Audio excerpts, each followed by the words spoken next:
Chasing Prophecy on the UFO Paranormal Radio Network. I'm Jenny Nicasio, along with my co-host Sean Kelly, Jason I. Petro from Pittsburgh Paranormal.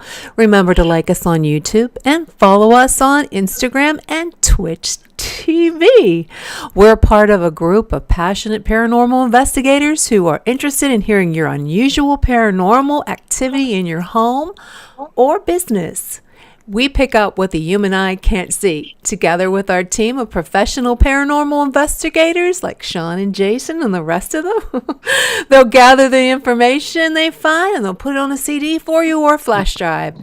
And you can find Pittsburgh Paranormal on their Facebook page, Pittsburgh Paranormal Society. Drop them a message, or you can find them on chasingprophecy.com. Happy Thursday, everyone. Glad to see you again, Thursday. Guys. Thursday. Yes. Hey, happy Thursday. Hey, guys, how are you this evening? Oh, doing fantastic. Super excited for this upcoming weekend and just trying to contain my excitement for now. And great to be on the show before we head there. You know, we can talk a little bit about that later on if you want. Yes, of course. Let's see what happens. I was out hunting certain, groundhog because he said that we were going to have 6 more weeks of winter, and I'm not very happy about it. So, and I think that can be a big, burden to you guys when you try to do investigations if the roads are bad, isn't it? Yeah, it can be, just a figure of getting there and stuff, but that's where 4-wheel drive. But it never held us back. Yeah, it never held you back. Held us back. I was hoping to listen to some of your investigations from last week, but they were canceled. So sadly, they were canceled, weren't they?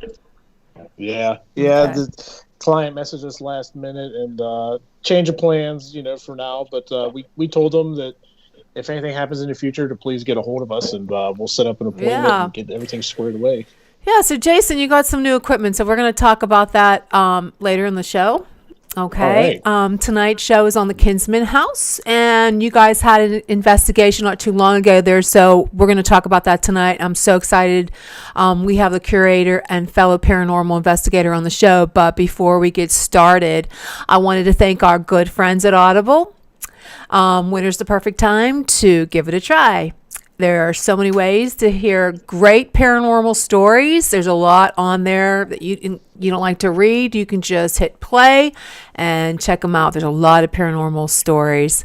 You can download the titles and listen to them offline anytime, anywhere. The app is free, and you can be installed on all your devices without losing your spot either, which I like out because I'm always losing my spot everywhere I go. But if you can't decide what to listen to, don't worry. It'll pick it up. So you can go to our website, chasingprophecy.com. There's a link there. Just click the link, or you can go to www.audibletrial.com/chasingprophecy radio, and you can get that free membership. So moving on. Cool. Okay.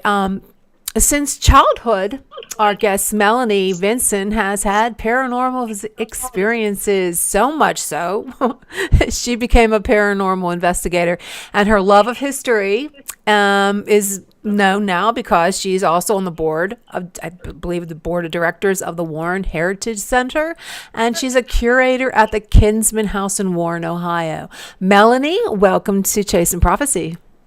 Thank you. Hey, I'm happy Mel. to be here. Mel. Hi. Welcome. Great to have you. I was reading your bio. Wow. You've went on all those investigations, which I found really interesting. But I noticed you said that, I took some notes down, that since childhood you've had these paranormal experiences. Can you tell us any that stick out in your mind that you remember? When I was about 13, 14, my mom had moved into this house that it just had like nonstop activity going on. I was touched on the leg when I went to go to bed, thought it was maybe my brother or sister, and turned on the light and nobody was in there with me. Turned the light back off, touched me again. I got up and left. At one point in time, I had something looking through the window at me. I tell my mother, she gets up and she opens the door and said, if you want to come in and watch TV that bad, come on in. After that, I had lights turning on and off, doors opening on their own. Oh, wow. And my dog wouldn't even come in the house. He stayed outside. He would not come in for nothing. In the basement, that area felt so heavy when you went in there. I mean, it as a kid, and I didn't know what was going on. Oh, that scared the life out of me. Didn't know what to say, think, or do. Did anybody else in the house have the same experiences? My mother was in denial. She denied me, or denied everything. Oh, hold on a minute. I think we're losing you. Okay, well, I'm better. My mom, she didn't believe in me. My sister and brother, they did. And then I talked to friends, but back then it was, you don't talk about the ghost because that's not real. Yeah, we all know that. Yeah, that is crazy. It's like nobody. It's like nobody wants to believe in it until they see it. And I'm kind of one of those people myself, but I always believed until, but not fully until I actually witnessed it in my house, which is kind of similar to what you're talking about. Yeah. So, Melanie, tell us about, okay, so you're on the board of the Warren Heritage Center, and I was looking at the website, and I'm looking at all the different pictures of the house. So tell us about the Kinsman House and give us some give the people who haven't, we're all over the country and internationally, they might not know about the Kinsman House. Tell us about it. Like I know you said that President Garfield was a visitor of the family. Yes, absolutely. The house was built in 1832. It was a wedding present to Olive and Frederick Kinsman. Her father had built the house for them as a wedding present. Mm-hmm. And back then, I think it cost like $1,500 to build the house. It was built on what is known as Millionaire's Row here in Warren, Ohio. We have 20 rooms to the house. Paranormal-wise, I believe that Olive is still in the house. She passed away 3 years after the house was built. She had 3 children there. All 3 children died young. Oh. Then she passed away, and I've heard her in the house, basically. Back to history, though, we have the house stayed in the family for 100 years. Frederick remarried to Cornelius Peace after Olive passed away. Together, they had 5 children and didn't really seem to have any issues. They were a very political family at the time. And yes, President Garfield had made many visits to the house and had talked with Frederick. I guess he was more of a political advisor at the time. He was also mayor of Warren, a judge, very prominent family in the area. So the house stayed in the family for 100 years. Then it was deeded over to Hiram College. Dana School of Music, which was a local school, needed an accredited college in the area. So Hiram, the last kinsman, she deeded the house over to the Hiram College so that Dana School of Music could have a accredited college in the area. Unfortunately, that didn't stay very long. That lasted for about 3 years. By 1938, that the school didn't have enough funds to stay going. It was during the Great Depression. So then the house was left abandoned. It was owned by Trumbull County for, up until about 15 years ago, when the city of Warren had got the possession of the house. And from there, the Warren Heritage Center had put in a shepherding agreement to care for the house and bring it back because it was in really bad disarray when the Heritage Center got a hold of it. So that gets us up to where I'm at today, where I've opened it up for ghost hunts because I have experienced a few things in there myself. Yeah, that's fascinating. Jason, you have any thoughts on that? Yeah, speaking of the house and ghost hunting, there was we actually had quite a few highlights from that evening that was just actually incredible. There was one part when we were in the main bedroom, and we just set a REM pod up, the piece of equipment I just got, and we asked, the spirit, there was a group of us, and we're like, hey, Frederick, if you're in here, you can lay down on the bed and get comfortable. And as soon as we said that, the REM pod just hit real quick, just a real quick one, and that's actually on video. So I have video footage of that. I think the most exciting part I had there was when we were doing the spirit box session, and we found out about the people in that photo. I can't remember their name. Hopefully you can help me out with that one, Melanie. Do you remember we were figuring out what spirit was there, and it was the one person in that one photo you brought into was that the library? No, the music room, I think. The Sean, mural. you remember? Yeah, I'm trying to think of that picture. I Wasn't it have with the lots of, slaves? I think it was. We don't It was have with the we slaves. had It pictures was. of employees, but we didn't have slaves at the house. As a matter of fact, the house was a stop on the Underground Railroad, so there was no slaves there. Right. There was employees, but no That's what I slaves. meant. My bad. My bad. My bad. Okay, Mel, you can take my throat out. Hey, love you. listen, I know that. I love you too, sweetheart. Now, our friend Russ, he was there with us, and we have a group member, Julia, and she left the room or went somewhere else into the house, and Russ heard that lady's voice, which we do believe is Olive. Okay.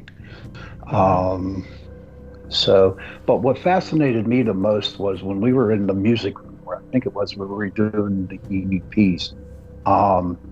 Those lights on the outside came on real quick. Now, are they set on a timer, or did something happen to where the lights went out? They are set on a timer, but I shut them off. And Shut for them some off, and reason, I shut them off prior to you guys coming in, and for some reason they kicked back on. They normally don't do that. That was pretty cool because we were right in the middle of that Yeah. spirit box session, getting a lot of activity and answers to questions, and then remembering the lights just went off like that. That was that was quite interesting, honestly. Wow. But Hey. that was a good investigation. It got a little intense towards the end, later on in the evening. We'll get back to that some later on in the show. Hey, Melanie, I was looking at some of your the website and Facebook. I know this is kind of off topic, well, with hauntings, but I noticed that they did a Resident Evil film in the house. Of Resident Evil? Yeah. No. Resident Undead, maybe? Yes, that's it. Okay, that was what's his name? From West Virginia, I think. The Mothman. Oh, That's okay. I saw the pictures. I thought it was kind of interesting. They So did a video on the house. Yeah, they did a brief one. yeah, had a that's pretty few different interesting. ones. And okay, you did some remodeling. Okay, what part of the house? Because you sent me some pictures. What part of the house is the original furnishing? There are no original furnishings to the house. Oh, okay. When Trumbull County took possession of the house, they auctioned everything off. Oh, So there are no original possessions to the house. well, I mean, everything that we have now are new donations that were donated to us for the house. do you have any pictures of the original furnishing that you can try to match it? What we have are a few photos around the house, but at this present time, it's not feasible to be making replicas just yet. Okay, so my question is, okay, so why is it that you think that the house originally has paranormal activity? I mean, besides, is there evidence to prove it? I have a little bit, yes. I've had a lot of people come back and give me a lot of personal experiences. The first time that I walked into this house to just take a tour of the house, I was touched on the arm.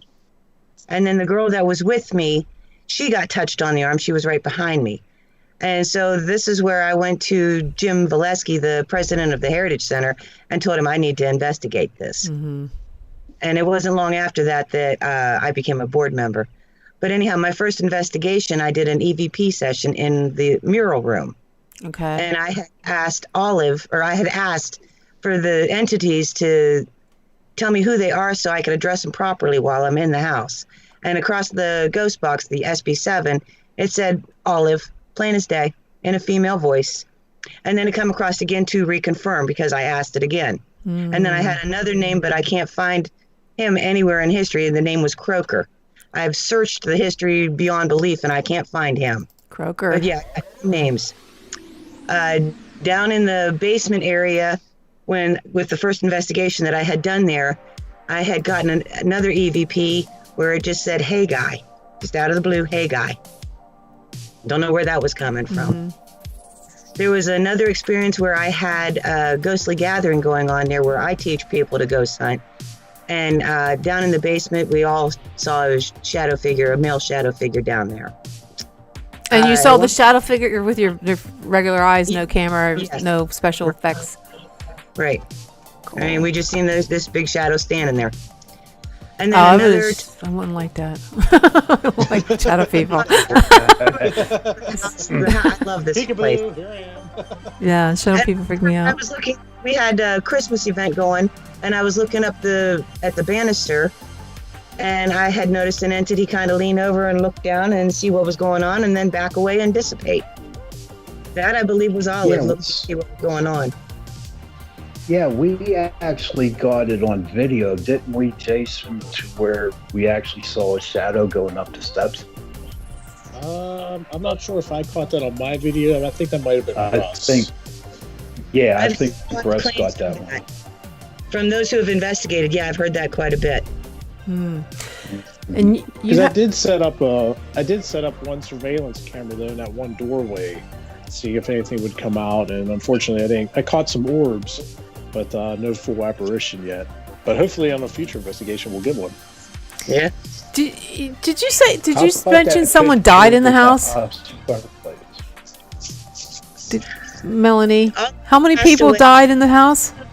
Well, I know that Olive passed away in the house, and that was back in 1838. She had 3 children that passed away. As far as the rest of the family, I couldn't tell you for sure, except for the final kinsman, the Mrs. Thomas kinsman. She was the last one there when she passed away in the house. Did they ever hear children? I mean, because you said 3 children died in the house? Yes. And what did they die from? Influenza? There's no record. No record. No record. No record of how Olive passed away either. I mean, I got the article that says she passed away, but it doesn't say how. As well as the children, it just doesn't say how. Speaking of the children, Sean just reminded me. I got a lot of evidence, on my mind and everything, so it slipped my mind for a second. But in the living room where there's that fireplace, I was reviewing video footage. I actually caught a spirit that resembles the size of a child looking like towards the cameras from the fireplace, like it was standing like right outside of it. And I actually posted that up on Instagram. Wow. You can see I took a before picture where there's nothing, and then the next frame you see it looks like a child's spirit looking right at the camera. It was pretty cool. Yeah, I've actually heard like little feet running back and forth upstairs while I was downstairs. I had a couple psychic friends over there giving them a tour, and once we made it back downstairs, we heard several times feet prints running back and forth. Nice.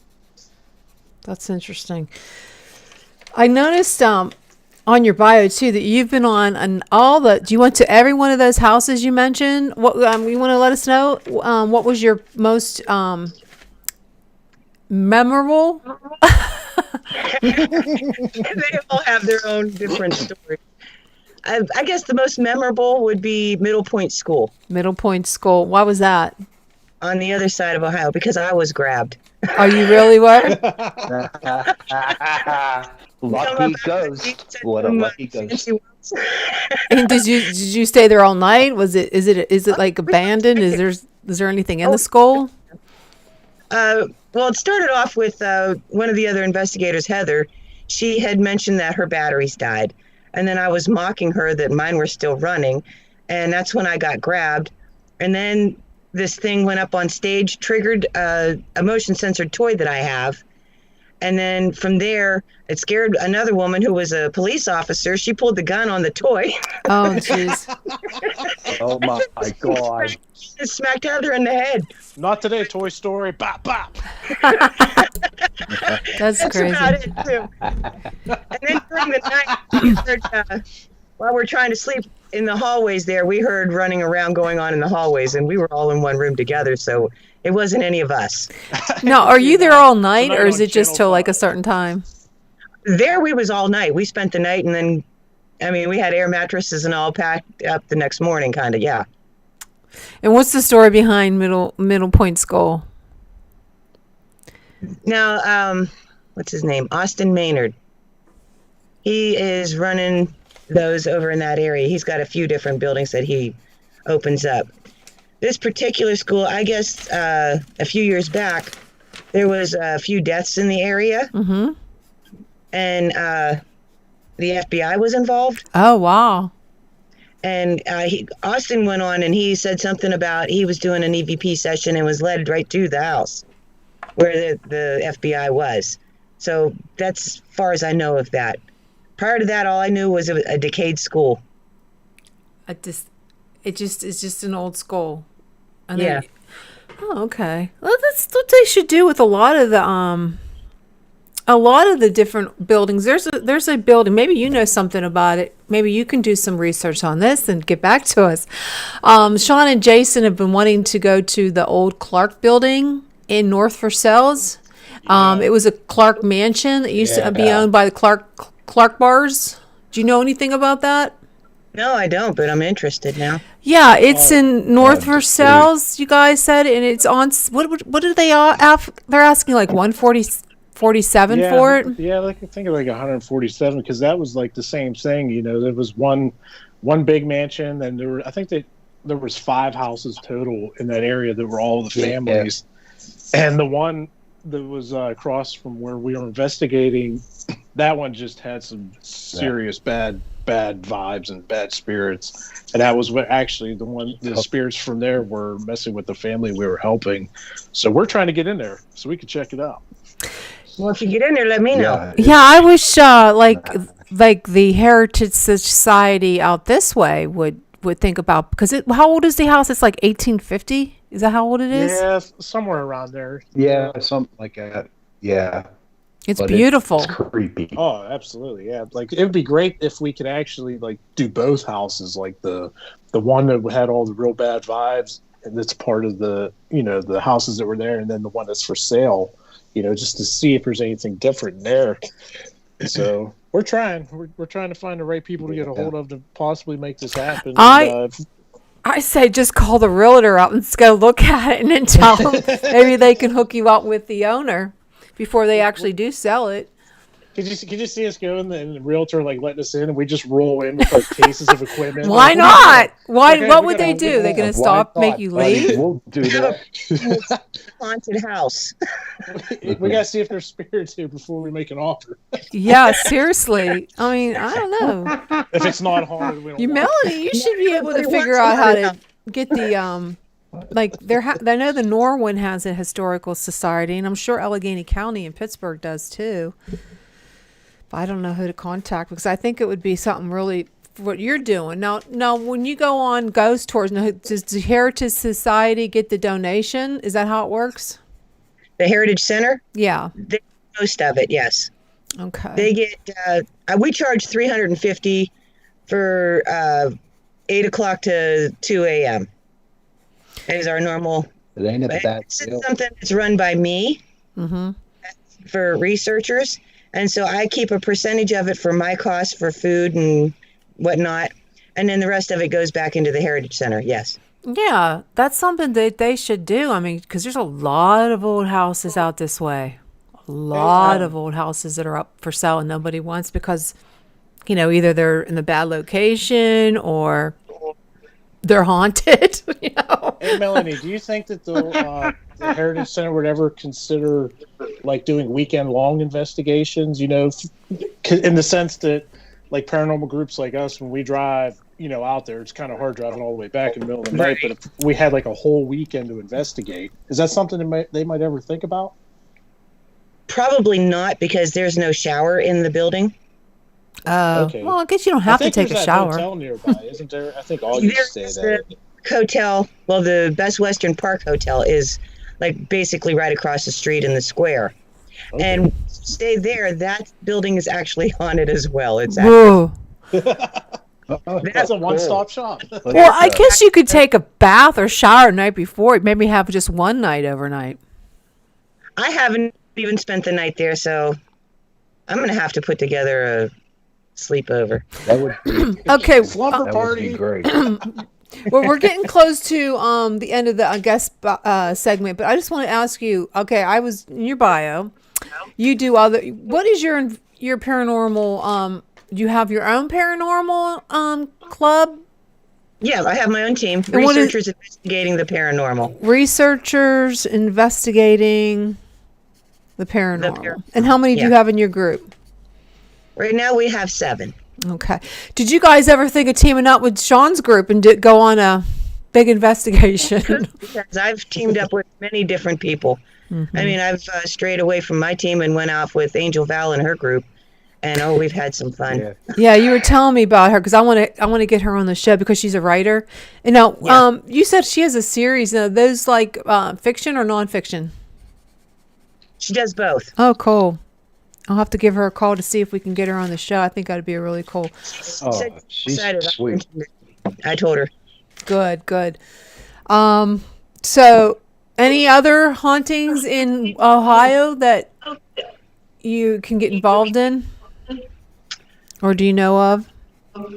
Cortland Opera House was a good place. Cortland? Cortland Opera House. There's an old bookstore in Kinsman, Ohio that's related to my Kinsman House family. That was Frederick's father's property originally. And that is an active location as well. We've had books coming off of the shelves at us. Yeah. What kind of work did they do? Is this just like The Kinsmans? yes, Initially, they were land surveyors. land surveyors. Okay. Cool. And then That's interesting. And you, how many houses are connected to the Kinsman house that you rent out? we only have possession of the Kinsman House, but family-wise, City Hall right next door to us is a brother of Olive. The Akron Stone Mansion is also a brother of Olive. And every single building that is associated with the Kinsman Perkins family, so far that I have found, are active Wow. throughout the family. Wow. Now, my personal belief, I have no basis for this, but knowing history, Simon Perkins, which would have been Olive's father, and the father of the other 2 houses that I was telling you about, he cleared land for the Pony Express from Connecticut to Chicago. I personally believe that he was cursed by the Native Americans. I mean, there's no living descendants of his today. He had 13 kids. And they're all dead. They were all gone. all died. There's no like lineage that goes on. That's it. No. They're gone. That's They're gone. sad. Yeah. That is. Well, it seems like a lot of them are like the in that time period are cursed by the Indians or something. Or they're Well, they were being pushed off of their land. They were losing everything they had. I mean, that's how you're going to have to look at it. I mean, yeah. either some or fight them, and they were losing the fighting They don't battle. have no good luck. You build on their land, no one has good luck, and that would be reason enough to haunt the place. You know, Right. that's really well. Melanie, want to thank you for joining us tonight. Sean and Jason, do you have anything else you want to chime in with Melanie? I'm just looking forward to coming back and investigating sometime in the future with our some new equipment we got, and nothing will go unnoticed this time. I look forward to it. And I'm wishing you happy hunting, hon. Yes. Thank you. Thank you Happy for hunting, being and on the thanks show. for joining us tonight. It was Thank great you. having you. Thanks for having me. Great. Well, guys, that sounds like pretty interesting. I'm glad we got her on the show. She just puts in a lot of try to figure out why it's haunted, and that being cursed is a good enough reason, you know. So you have a lot of evidence regarding the Kinsman house. Didn't you say you saw shadow people? Yeah, we actually Yes. got so far, I mean, we have hours and hours of evidence because when you have like 8+ cameras running and audio devices, it takes a little bit of time to go through it all. We're having jobs. But from what, from just my evidence that I've gathered so far, I got the REM pod hit when as soon as we asked a question about laying on the bed on video. I posted that picture of the spirit, which resembles a child in the fireplace from the living room. There's a couple videos of orbs. I'm just trying to fine tune them to make sure, it's not like dust, and make sure that it's legit before we post anything, because, we just post, real stuff. We don't want to, I know Russ, Sean, didn't he use his SLS? I think he had a couple hits on his SLS camera. Did he get that Connect thing? Did he see anything with that? Yeah, there was actually. Yeah, he did. In the break room where we were kind of like had home base, he actually had it showed a spirit sitting behind one of our team members, and then he said something, and it darted right off, like it got up and just ran off. It was crazy. I was like, "What the heck is going on?" It was crazy. So we're gonna talk to him this weekend and see if we can get that footage so we can upload it and share it with everybody. It's really cool to see. Jason, when we were in that Muriel room, whatever, when we were doing the K2 sessions, you did get that on video, did you not? Yeah, there was cameras running, and the audio device was running then too. So yeah, especially that ghost box that we had, that worked out perfect. Oh my gosh, that thing is turning out to be like a priceless piece of equipment.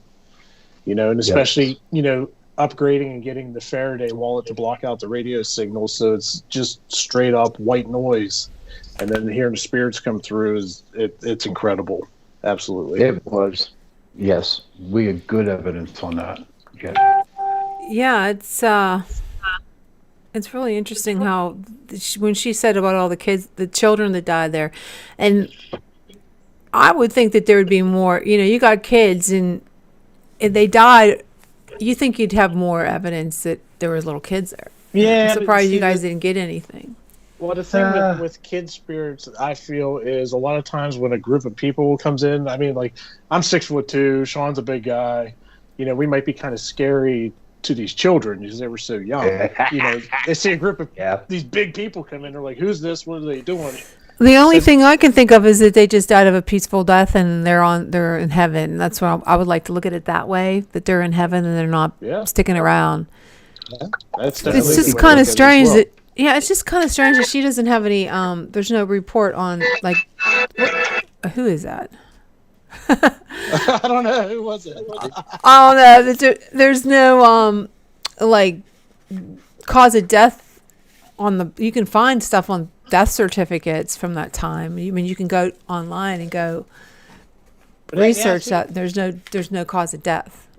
Yeah, so we asked Melanie about that, and it was like one of those time periods where, there's different speculations of what may or may not have happened. Nobody knows for certain, but, I can't see, I could see it being easy to lose records, from a time frame. Mm-hmm. So it's one of those. Where my opinion. I don't know. I guess I just want to see some real ghost evidence. I mean, orbs and, I don't know.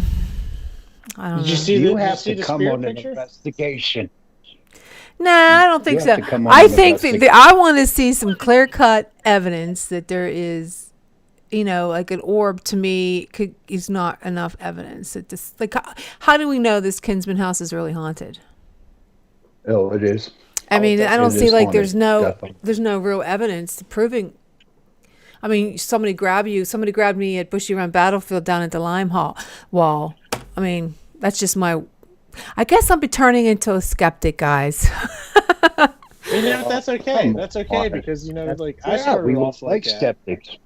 Yeah, skeptics are very welcome to come out on an investigation, because I will tell you from my firsthand experience, that I was skeptical. I believed, but I was skeptical until I witnessed and saw it, and that changed my life forever on the paranormal. Now, when you guys were at the Blair House and we did that live, I mean, I believed that your guys were. Who was it that was having some issues? What was his name? My God, I can't. The one guy Roy, down in the Augie, basement. Russ. It wasn't Augie. It was Roy. Russ. Was it Russ? Roy. No, it was Roy that got hit. He felt pain in his neck.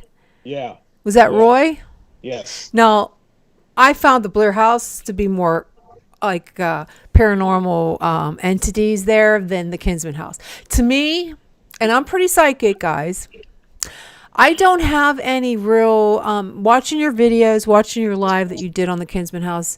I don't feel I'm not grabbing it. I mean, the Blair House I did, the Lake Shawnee I did, but the Kinsman House I'm not pulling anything.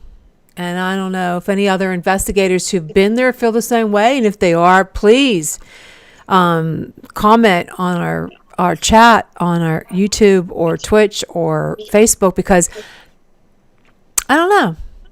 Maybe when you go back with your other equipment, where we're going to get to now, I want to know what your equipment was. You said you got this new equipment, and I want to know what kind of equipment.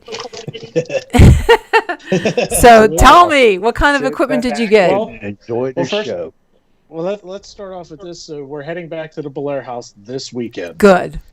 Now, the thing that separates us from the time when we were there in the fall till now is equipment. So since then, we've, a lot of us been working overtime, just trying to pinch pennies, get some really upgrade to really up our investigations. Mm-hmm. So Russ is upgraded. He's got a thermal imager now. So we'll be running thermal. So nothing, if there's cold spots or shadows in the, changing temperature, we'll be able to find that. I actually just picked up a Lumix modified for full spectrum camera. It's the FZ80. You can get those off of Ghost Supply websites. They're custom made, because they obviously got to be modified. It just came the other day. What's special about this camera? It sees the full spectrum of light. So if you take your regular still shot camera and you turn the lights out, it's dark.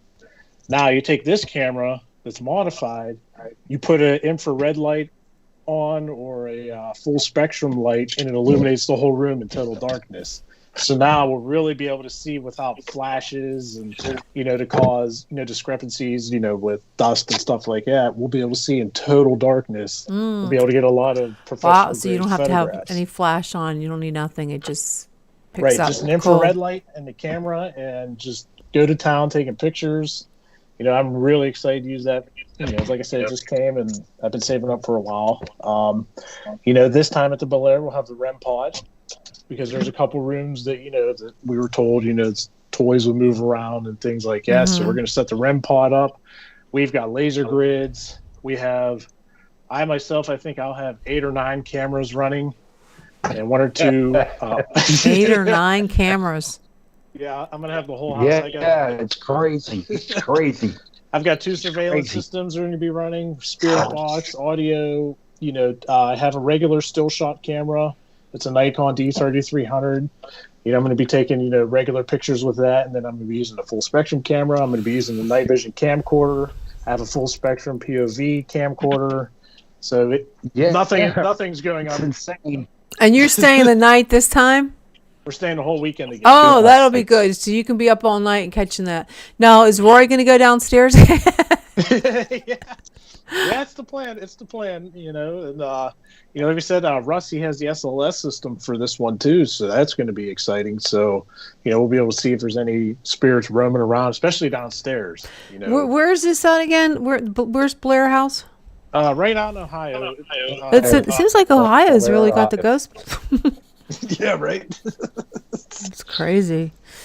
Yeah, so that's interesting. How long does it take you to get there? About an hour. Oh, that's not bad. Yeah, it's not bad at all. That's not bad. It's just a quick. The worst part is the excitement and anticipation of getting there. Like, that's fun. I'm like a kid at Christmas right now. I'm like, I can't wait. So, so you just set up how long does it take you to set up all your cameras? Well, let's see. The surveillance to get everything set the way we want it, and figure out where we're going to place the cameras for the best shots, and with motion detectors and everything of that nature. Probably spend about an hour just on surveillance, motion detectors, setting up laser grids, and then we'll go back and then figure out, okay, I'm going to walk around with this night vision camera, but I'm going to set this one up on a tripod stationary to watch this room or that room. So there's a lot that goes into it. So being there for the whole weekend is what really helps, because we're not on a time crunch. Like, hurry up, set up. Oh crap, we didn't get to investigate. We got to turn out. So it's going to be a good one. That sounds like it's going to be a good one. So you have the Blair House, and so there's other like local like people that you go on investigations. Can you tell us anything about the investigations that you've been on lately, that without giving out too much of the owner of the house or the people involved? Could you tell us a little bit about the investigations? We went on that one a couple weeks ago near the Clark, residence, and we were able to help those people, which was fantastic, because those spirits were really messing with their 10-year-old son, and we've heard nothing but great compliments from them since. Once we went in, found the problem, got rid of the problem, they're super happy. The atmosphere is a lot more positive. And what was the problem? Spirits from the Clark house across the street were channeling in. Somebody has a recording playing in the background. Yeah, I hear that. Okay. Not me. So, they believe that these spirits were coming from the Clark building into their house. Oh, they were coming. And how were they coming in the front? Yep. Just. There was a portal in the front living room. There was a wall. Like their front door actually was on the side of the house, which was really odd. But there was a portal at the bottom of the stairs in the front living room, which would be the outside wall facing the abandoned Clark house. And it wasn't until after, we were trying to figure out what was going on outside, because that's where the problem initially started, that we went in there. And, when I was wandering around, I noticed this one spot, and I'm like, all right, I think something's going on here. I'm going to walk away. And then I walked back into it, and it just hit me like a ton of bricks. So, I told Sean and did Roy. you get any idea who it was, what it was? Was it a male or female? Was it demonic? Was it just an angry spirit? Yeah, basically just angry. It was a male? Yes. Did you get any anything off him? Did you get any pictures, any EVPs, anything on your readers that if you can ask a question or not? Yeah, we actually got I took about 300 pictures that night with I used the full spectrum POV camera I had. Instead of for video, I decided to take still shots with it. And out of that 300, I think I got a very, very small handful where there's some faces that appeared in the shots. That one picture I seen, is that the one? There were several, so I'm sure he's seen it. Well, I think you're gonna have to figure out, maybe contact, go and try to find out who's the previous owner, who owns the house, and I think we probably can do that by going on to maybe tax information on Allegheny County to find out or call the real estate agent. And I think you guys should definitely call them and see if you could go. And then once you're there, you can actually ask them, can I talk to the owner? And just, if you can just tell them what's going on. Maybe they want to sell it to the historical society and do what Melanie does. Don't you agree? Yeah. Sean, don't you agree? I sure do. I mean, because if this is, you said there was more than one home out that way, right? Or not? There. Yeah, there's the main Clark house, then the abandoned Clark house, and it's a real small neighborhood like surrounding them, kind of. And they're all related to the Clarks. Yes. No, they're not. Not the people, but the house. No, the house. You said that there were. Yeah. The houses, are they related? They're not related to the Clarks? No, the houses that are there now were originally. The original houses, most of them got ripped down. So there's only two left, the abandoned one and then the one that's for sale. That was part of the Clark family. Now, the houses surrounding it were built in the 50s, the 1950s, like a little neighborhood, when Pittsburgh was booming. And then, they left the main house and then the abandoned Clark House. Are the Clarks alive? I mean, the candy company. Oh, I don't know. I have no idea. You know, I can don't see know. this being like on American Horror Story. Maybe they should buy it. Yeah. You know, film there. I'm being So we do totally have- serious. It's really cool inside. You saw the pictures, right? Yeah, it's real nice. Oh, yeah. Yeah, it's really. It's not like it's you know. And how old did we say that house was? 18 what? 1850s. No, that's something that should be picked up by the Historical Society, and they can run it out. So you know what I'm going to do? I think I'm going to give them a call, and I'm All going to right, tell them, cool. you know, because and tell them about the Kinsman House. I mean, you guys should be making money off of this, and you guys can investigate there. I mean, come on. Yeah. But anyways, we're getting down to the witching hour.